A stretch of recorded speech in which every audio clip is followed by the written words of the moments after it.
For the second episode in our 1889 deep dive series, let's look at Waylon Jones, a quiet, kind soul turned killer.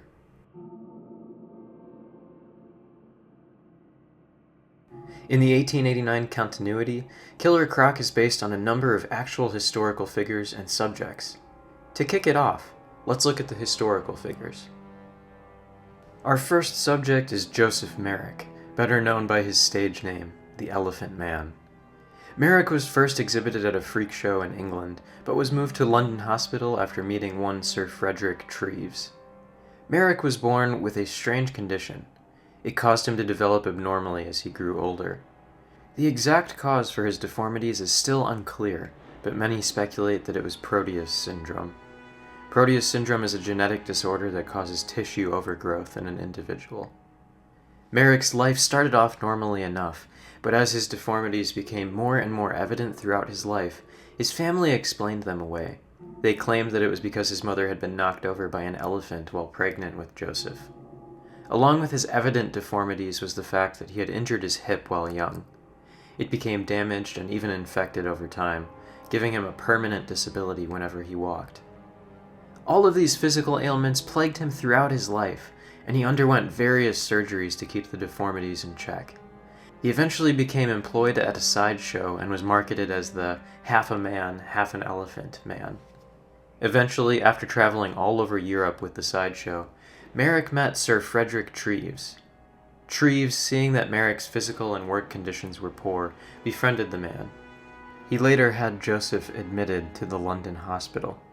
Merrick remained here until his death, the doctors there studying his condition. The official cause of his death was listed as dislocated neck, though in truth it was asphyxia. The weight of Merrick's head, deformed as it was, had been too much and had constricted his windpipe as he lay on his back. The tragedy of the Elephant Man's life lends to the tragedy of Waylon Jones in Gotham 1889.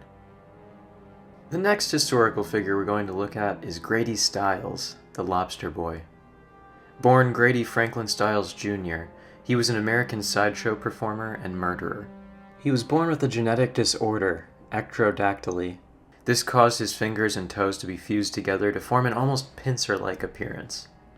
It was a condition that ran in the family. Grady Jr.'s father, Grady Stiles Sr., was in a sideshow act. He brought his son into the act when Grady was at age 7. The family toured together as the Lobster family. As Grady grew older, he married twice and had 2 children, also with the same genetic affliction as him. According to records, Stiles Jr. was abusive towards his family. He became an alcoholic and lashed out frequently. His rage grew, and in 1978, Stiles Jr. shot and killed his eldest daughter's fiancé. He was not sent to prison as no state institution was equipped to accommodate his condition.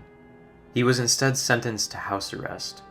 During this time, he briefly stopped drinking but soon resumed again. He reportedly became even more abusive.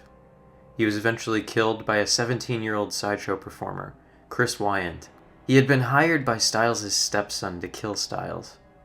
The similarities here between Stiles and the 1889 version of Killer Croc lie in their backgrounds. Stiles was born with a genetic condition, as was Waylon. Stiles was disgruntled and angry with his profession and physical disabilities, having his toes fused together. Waylon was pushed to rage by his boss and the pain his physical condition caused him. Stiles lashed out and killed someone due to his drunken rage. Waylon also lashed out and killed someone. Grady Stiles, the Lobster Boy, heavily inspired Killer Croc in Gotham 1889. Killer Croc is a fictional character, but the condition of ichthyosis vulgaris is very real. It causes a scaly appearance to form on the skin and is usually acquired genetically. People who are diagnosed with this condition suffer from extremely dry, scaly skin, accompanied by deep, painful cracks in the skin.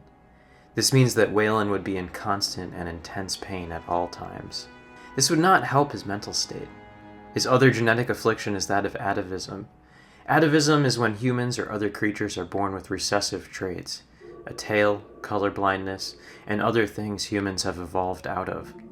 This is why, in Gotham 1889, Waylon was born with a tail.